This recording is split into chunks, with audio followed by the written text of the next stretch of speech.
और 2017 में दोनों राज्यों यानी हिमाचल और गुजरात दोनों के जो नतीजे थे वो एक साथ 18 दिसंबर को आए थे।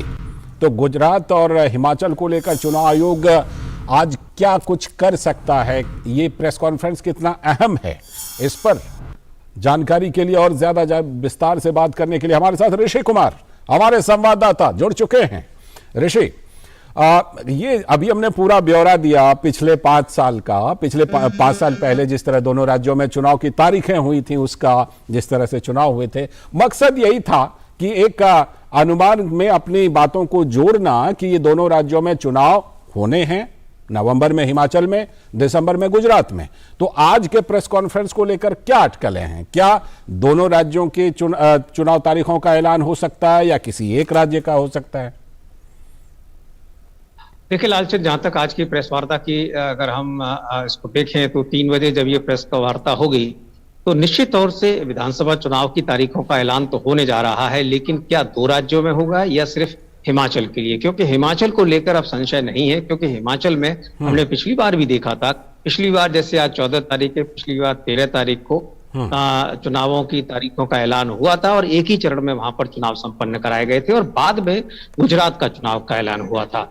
जो अभी अटकलें जो बताती हैं कि इस बार भी संभवतः उसी तरीके की संभावना है, लेकिन इसका पटाक्षेप तो चुनाव आयोग अपनी प्रेस वार्ता में करेगा कि क्या वो एक ही राज्य में चुनाव का ऐलान कर रहा है या दोनों का।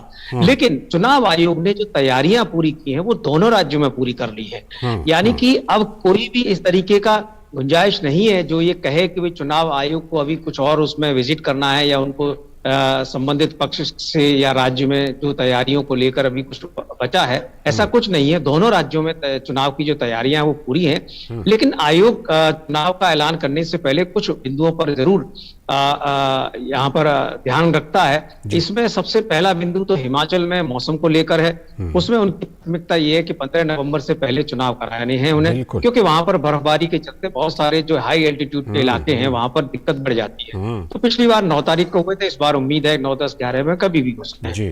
दूसरा, गुजरात में इस तरीके की कोई समस्या नहीं है, वहां दिसंबर में चुनाव कराए जा सकते हैं, लेकिन दोनों ही राज्यों में जो चुनाव कराने का जो प्रोसेस है उसमें कितने चरणों में होंगे ये भी एक महत्वपूर्ण पहलू होता है, क्योंकि हिमाचल पूरी तरीके से एक शांत प्रदेश है और यहाँ पर पिछली बार एक ही चरण में चुनाव हुए और पहले भी इसी तरीके से होते रहे हैं। गुजरात की जहां तक बात करें तो गुजरात में 2 या 3 चरणों में चुनाव हो सकते हैं, क्योंकि वहां की ज्योग्राफी इस तरीके की है और बड़ा राज्य भी है, 182 वहां पर विधानसभा सीटें हैं।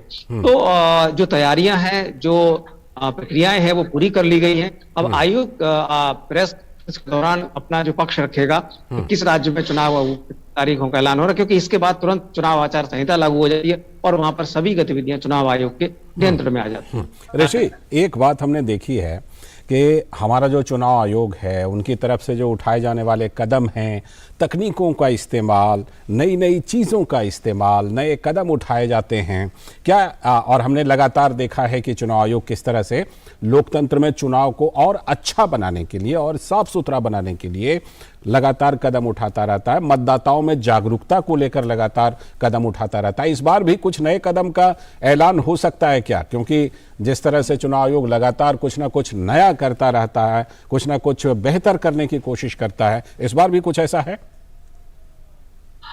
बिल्कुल, देखिए लालचंद, चुनाव आयोग का जो मूल मंत्र है कि कोई भी मतदाता ना छूटे, यानी कि हर हाल में सभी को वो सुविधाएं प्राप्त हो जो उनका अधिकार है।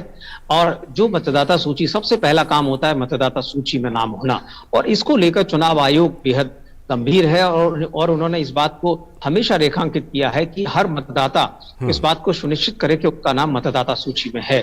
और इसके लिए उन्होंने तकनीकी माध्यमों से लेकर फिजिकल वेरिफिकेशन से लेकर चाहे वो आपका जो बीएलओ की जो विजिट है उसको भी सुनिश्चित किया है, यानी कि कई लेवल पर इस बात को सुनिश्चित किया जाता है। दूसरा ये कि चुनाव के दौरान, चुनाव प्रक्रिया के दौरान जो मतदाताओं की मांगे होती हैं, खासतौर से ऐसे कि फ्री एंड फेयर इलेक्शन कराए जाने, पहले तो एक ऐसा माहौल हो जिसमें उन्हें किसी भी तरीके का दबाव ना हो। दूसरा ये कि अनफेयर मीन्स है उनका उपयोग ना हो। तो इन सब को लेकर चाहे वो सी विजिल ऐप हो जिसके जरिए हर एक मतदाता चुनाव आयोग तक अपनी जो वो देख रहा है, अगर कोई गड़बड़ी हो रही है तो उसको भेज सकता है।